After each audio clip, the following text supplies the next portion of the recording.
አዳዲስ መረጃዎች አሉ። ጋሽዬ ለአብርሃም ከፍተኛ የሚባል ማስጠንቀቂያ ሰጥተውት አብርሃም እስካሁን ድረስ ከቡታጅራ እንዳልወጣ ሰምቻለሁ። በዚህ ጉዳይ ዝርዝር መረጃዎችን ትሰማላችሁ። በሩታ በኩል ከፍተኛ መደናገጥ ተሰምቷል። ከዚህ በፊት ሩታ ለምኖ እንግዲህ የፍርድ ቤት ኬዙን ማስተጓጎሉ ይታወሳል። አብርሃም ከዚህ ጋር በተገናኘ በሩታ በኩል ከፍተኛ የሚባል መደናገጥ ተሰምቷል። ምክንያቱም ሩታ የማትወጣው ነገር ውስጥ እየገባች ትገኛለች። በዚህ ዙሪያ ዝርዝር መረጃዎችን የማሰማችሁ ይሆናል። እንግዲህ ለዚህ ቻናል አዲስ ከሆናችሁ ሰብስክራይብ በማድረግ እንደዚሁም ሀሳብና አስተያየታችሁን በመስጠት አብራችሁኝ ሁኑ። ወደ ጉዳይ ስገባ የዛሬ 2 ሳምንት በፊት ሄርሜላ ከአብርሃም ጋር ተለያየን ካሉ ቀን ጀምሮ ሄርሜላ የተለያዩ የሀዘን ምልክቶችን ስታሳይ ነበረ። ህመም ውስጥ ገብታ ነበረ። ምግብ አልበላም ብላ ነበረ። የዛሬ 2 ሳምንት አካባቢ ማለት ነው።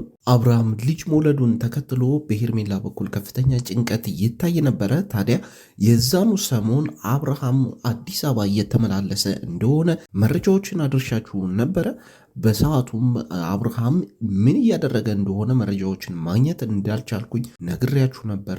ምክንያቱም ይህን ነገር ጓደኞቹም አያውቁም ነበር። አሁን ላይ ታዲያ ነገሮች ግልጽ እየሆኑ እየመጡ ይመስላል። አብርሃም ፕሮሰሶችን እያደረገ ነበረ። ውጪ ለመውጣት ከሄርሜላ ጋር ነገሮችን እያመቻቸ ነበረ። እሱ ብቻ አይደለም። አሁን ላይ በሄርሜላ በኩል ነገሮች ተገፋፍተው ልጁን ከሀገር ይዛ ልትወጣ ነው የሚባለው ነገር ኮምፕሊትሊ ውሸት ነው።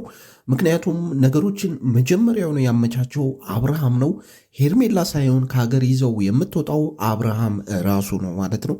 ይህንን እንታቁልኝ እፈልጋለሁ። አብርሃም እስካሁን ድረስ ያሉትን ነገሮች በአጠቃላይ እያስመሰለ ነው እንጂ ትክክለኛ ባህሪው ወይም ትክክለኛ እውነታው እሱ እንዳልሆነ ልነግራችሁ እፈልጋለሁ። ኮምፕሊትሊ ነገሮችን አመቻችቶ ወደ ውጪ ለመውጣት እየሞከረ ያለው ራሱ አብርሃም ነው። ነገር ግን በሄርሜላ ጠያቂነት እያስመሰሉ ይገኛሉ ማለት ነው። አጠቃላይ ከራስ መሳት ጀምሮ ያሉት ነገሮች በአጠቃላይ ድራማ ናቸው ወይም በአብርሃም የተቀነባበሩ መሆናቸውን ልገልጽላችሁ እፈልጋለሁ። ምክንያቱም በትናንትናው ቪዲዮ እንዳያችሁት ሄርሜላ ወደ ውጭ መውጣት አለብህ ብላ ሻንጣውን ይዛ እንግዲህ ወደ ውጭ ለመውጣት ደብዳቤ ሳይቀር ለሩታ መላኩ የሚታወስ ነው። ይህን ነገር እንድታስተውሉ የምፈልገው ነገር በአንድ ጊዜ እንደዚህ በፍጥነት የሚያልቅ ነገር የለም። እንደዚህ አይነት የሚጨርሱም ኢቭን በሰው ራሱ ብትሄዱ ይህ በዚህ ያክል ፍጥነት በአንድ ቀን ውስጥ የሚሆን ነገር የለም ማለት ነው። ይሄ ነገር ቀድሞውኑ የተዘጋጀበትና ፕሮሰስ ያደረገው ነገር እንደሆነ ልነግራችሁ እፈልጋለሁ ማለት ነው። በዚህ መልኩ እንድትረዱት እፈልጋለሁ። ለማንኛውም ግን አዳዲስ ነገሮች ተሰምተዋል። ከዚህ ጉዞ ጋር በተያያዘ ጋሽዬ ለአብርሃም ደውሎ ከፍተኛ ማስጠንቀቂያ ነው የሰጡት። ከቡታጅራም እንዳይንቀሳቀስ እንደነገሩት ሰምቻለሁ። ይህን ጉዞ የምታደርግ ከሆነ እኔን ረግጠ እንደወጣ እወቅልኝ ብለውታል። ይህን ሰምቻለሁ። በዚህም መሰረት እንግዲህ አብርሃም እስካሁን ድረስ ከቡታጅራ እንዳልወጣ ሰምቻለሁ ማለት ነው። አብርሃም ቡታጅራ ይገኛል። ይህም ፕሮግራም እስከምቀርጽላችሁ ጊዜ ድረስ ማለት ነው። ይህም እንግዲህ በጋሽዬ የተነሳ እንደሆነና በጋሽዬ ማስጠንቀቂያ የተነሳ እንደሆነ ሰምቻለሁ ማለት ነው። እንግዲህ ከዚህ ጋር ተያይዞ አብርሃም ይወጣል የጋሽዬን ትዕዛዝ ረግጦ ወይስ እዛው ቀርቶ ከጋሽዬ ጋር ሌላ ጭቅጭቅ ውስጥ ይገባሉ? በዛሬው ቪዲዮ ይህን ነገር የምትመለከቱት ይሆናል። እንግዲህ በሌላ በኩል የተነሱ ነገሮች አሉ። በሩታ በኩል የተለያዩ መረጃዎች ደርሶኛል። ትንሽ ከበድ የሚሉ ማለት ነው። ሩታ አሁን ላይ የምታደርገው እንደጠፋት ነው የተነገረኝ። ሩታ ከፍተኛ የሚባል ድንጋጤ ውስጥ እንደገባች ነው የተሰማው። ይሄ ደግሞ ከዚህ በፊት እንግዲህ አብርሃም የክሱን ጉዳይ እስከምትወልጂ ድረስ ይራዘም ማለቱ የሚታወቅ ነው። በዚህ ሳምንት ኬዙ ድጋሚ እንዲነሳ ሩታ አስገብታ ነበር በጠበቃዋ በኩል። በዛ መሰረት ቀጠሮ ተሰጥቷት ነበረ።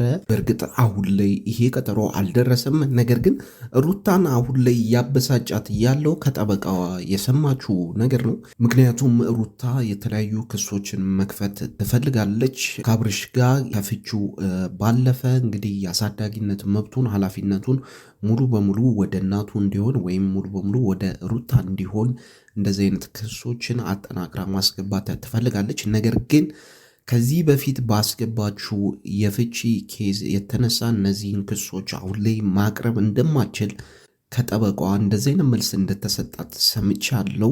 ይሄ ደግሞ የሆነበት ምክንያት ከዚህ በፊት በሩታ በኩል የማሰቢያ ጊዜ ወይም ለፍርድ ቤቱ የፍች ክስ ካቀረበች በኋላ መልሳ ደግሞ የማሰቢያ ጊዜ እስከምወልድ ድረስ ብላ ማስገባቷ የሚታወስ ነው። ይህን ተከትሎ አሁን እንደዚህ አይነት ክሶችን መልሳ ማቅረብ እንደማችልና የተደራረቡ ክሶችን ማቅረብ እንደማችል ከጠበቋ መልስ ተሰጥቷታል ማለት ነው። ታዲያ በዚህ ሳምንት የፍቺው ኬስ ድጋሚ እንዲነሳ ሩታ አስገብታ ነበር በጠበቃዋ በኩል። ነገር ግን አብርሃም አሁን ላይ ጉዞ ማድረጉን ተከትሎ ከፍተኛ ድንጋጤ ውስጥ ከቷታል ማለት ነው። ይህን ኬዝ ሳንጨርስ እንዴት ጥሎኝ ይወጣል እያለች ትገኛለች ሩታ።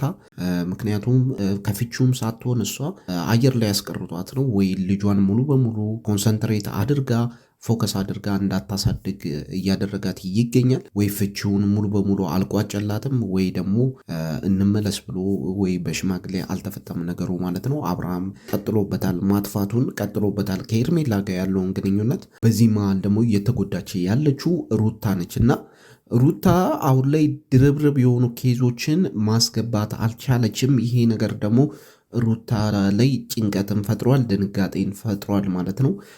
አንደኛ ይሄኛው የፍቺ ኬዝ አየር ላይ እንዲቀር አድርጎታል አብርሃም እየተገኘ ባለመሆኑ ምክንያት ማለት ነው። በእርግጥ እስካሁን ድረስ ከቡታጅራ አልወጣም። ነገር ግን ወደ ውጭ እወጣለሁ ብሎ ደብዳቤ መላኩ የሚታወቅ ነው ለሩታ።